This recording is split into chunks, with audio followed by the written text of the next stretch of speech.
يا رب قد غفلنا وكلنا طمع في عفو وفي كرم وفي عتاق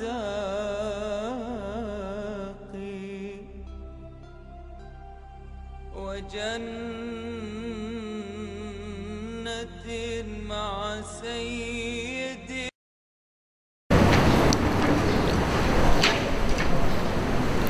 Bawah sekali.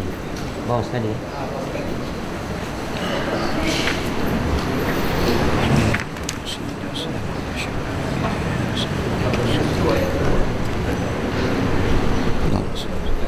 Assalamualaikum warahmatullahi taala wabarakatuh. Bismillahirrahmanirrahim. Abu Lais As-Samarkandi meriwayatkan dengan sanadnya dari Umar radhiyallahu taala anhu berkata, Rasulullah sallallahu alaihi wasallam bersabda, "Man latama 'abdah kana kaffaratuhu itqah, wa man malaka lisanahu satarallahu alaihi auratah, wa man qazama ghaizahu waqahu Allahu adzabah, wa man i'tadzara ila rabbih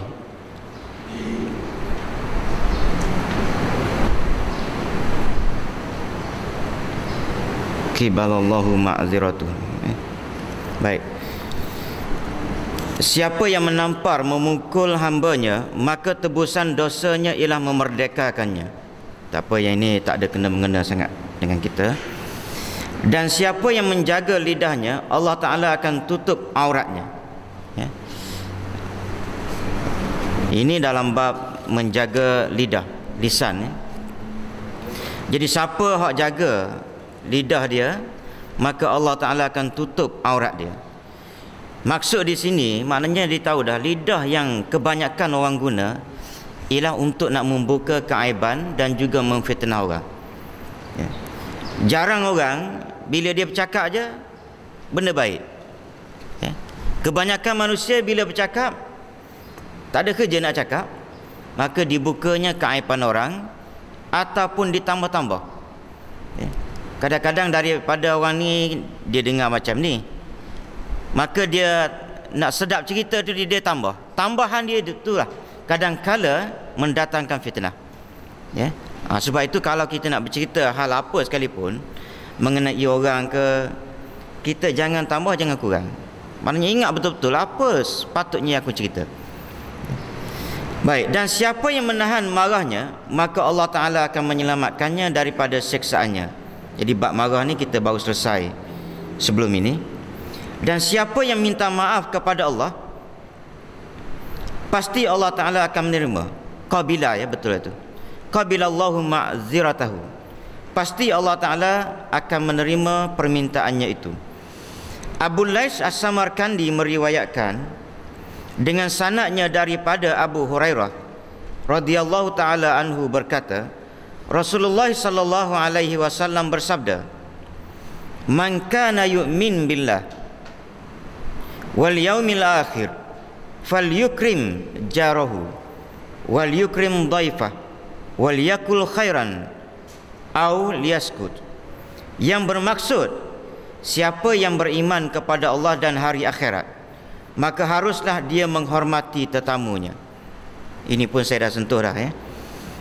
Tetamu kita harus hormati. Yang kedua, harus memuliakan jiran.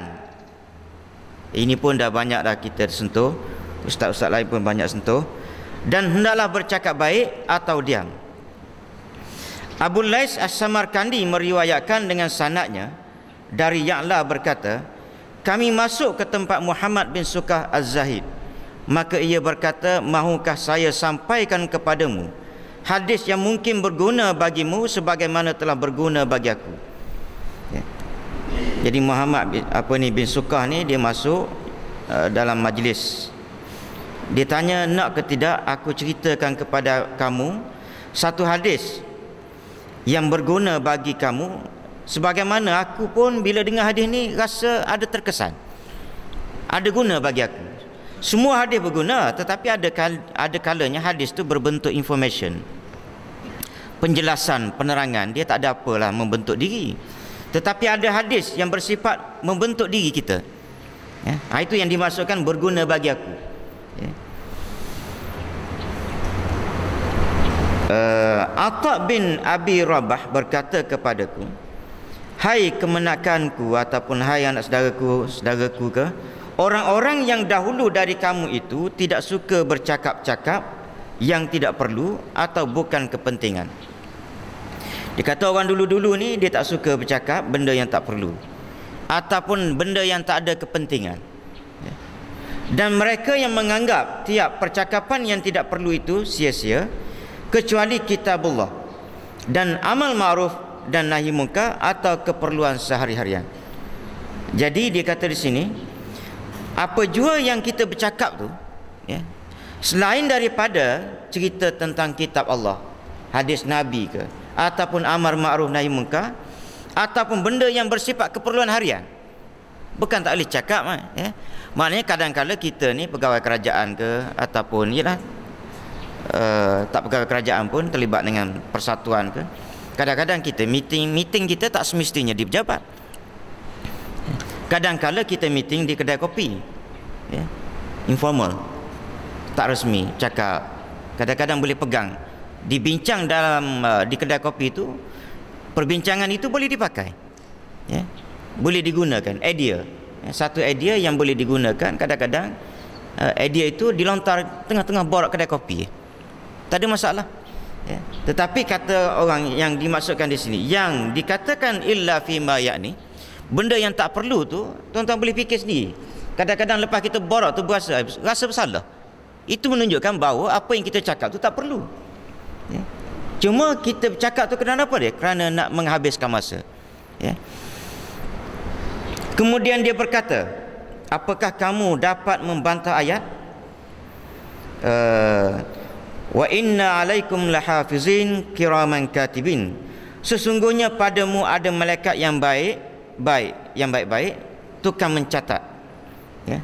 Dan di sebelah kanan kamu dan kiri kamu tetap duduk, tiada melepas sepatah kata pun, melainkan ada malaikat yang mencatat, iaitu malaikat raqib dan atid.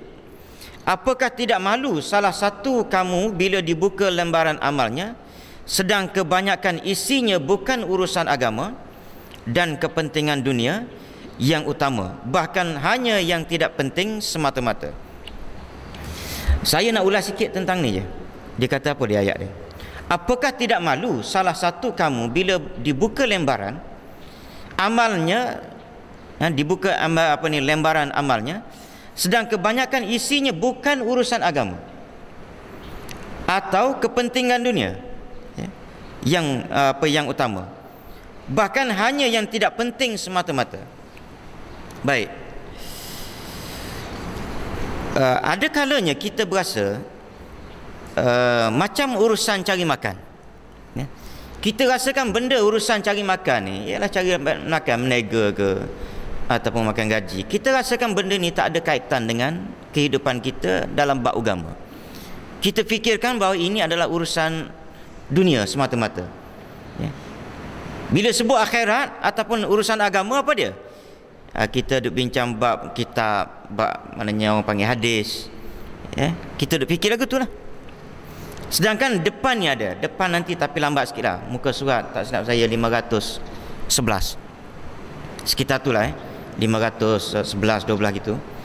Dia akan ada satu bab kewajipan mencari nafkah, pahala orang yang mencari nafkah, ya. Saya ingat saya dah baca dah di sini ni, dia satu hadis yang agak panjang masa sebelum kuliah Jumaat, sebelum khutbah lah, ya.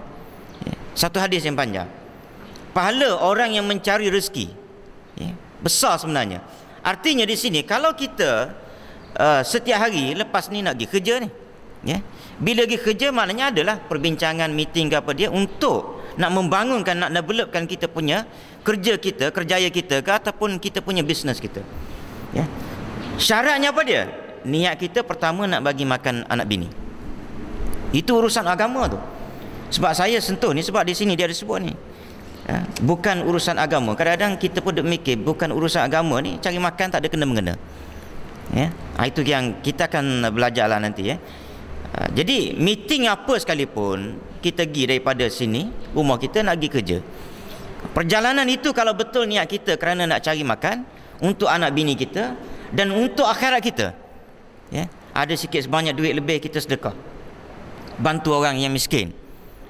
Maka di situ kita akan dapat pahala. Jadi pahala macam mana tu saya ingat bila sampai bab tu kita akan sentuh secara terperinci itu. Jadi wallahu alam. Akhirnya nak maklumkanlah, mungkin tuan-tuan dah tahu. Alhamdulillah, maknanya masjid kita dah dapat Imam Hafiz untuk maknanya bersama dengan kita dalam memimpin sembahyang. Dan kita sedang menyusun jadual untuk beliau. Selain pada Imam Hafiz dia jadi imam, kita juga menyusun jadual untuk dia membimbing anak-anak kita ataupun pelajar-pelajar sebelah sana ataupun yang lain-lain lah. Maknanya anak kita yang ada di Korea ni yang nak hafal Al-Quran, bukan nak hafal secara full time tetapi part time. Paling tidak anak-anak kita ni kalau boleh dipanggil surah-surah yang top famous itu dihafal. Yasin ada dalam dada, surah Al-Mulk. Al-Mulk ni kalau baca setiap malam maka Allah Ta'ala ni dia malu nak azab kita dalam kubur. Benda tu kalau boleh hafal, biar anak-anak muda kita hafal. Dan kita akan open kepada siapa saja yang nak hafal ataupun nak hafal Al-Quran secara part time, termasuk orang tua. Dan kita juga akan buat jadual seperti yang saya sebut dulu. Kita minta Imam Hafiz dan juga imam yang lain setiap hari itu biar ada time dia di sini. Umpamanya kita tak tahu lagi, kita tengah fikir time dia yang terbaik. Contohnya katakanlah pukul 8 hingga pukul 9 mesti ada di sini satu orang imam. Untuk maknanya mana-mana jemaah ataupun ahli Korea ni yang nak belajar baca Al-Quran dengan betul. Nak suruh imam ni dengar, okey, lepas tu imam kata tak betul tu. Lagu ni hak betul. Bukan nak belajar tajwid. Tajwid ni kita orang tua tak main lah. Nak betul je. Jadi yang itu mana kita akan susun jadual. Jadi tuan-tuan boleh mari seorang-seorang. Kalau belajar ramai-ramai malu. Rang pertama marilah dekat 30 orang. Kena pusing yang kedua dah mari tinggal 15 orang dah. Sebab malu. Tapi ini dah belajar seorang-seorang. Imam tu mungkin duduk di satu tiang, marilah seorang-seorang. Tak ada siapa dengar bacaan kita kecuali imam tu saja. Betul ke tak betul, imam saja yang tahu. Jadi beliau ialah Muhammad Hafiz bin Abdul Qadir yang jadi imam tadilah. Wallahu a'lam. Bismillahirrahmanirrahim. Alhamdulillahirabbil alamin. Wassalatu wassalamu ala asyrafil anbiya'i wal mursalin wa ala alihi wa sahbihi ajmain. Allahumma ighfir lana dhunubana wa liwalidina warhamhum kama rabbawna wa li jami'il muslimina wal muslimat wal mu'minina wal mu'minat al ahya.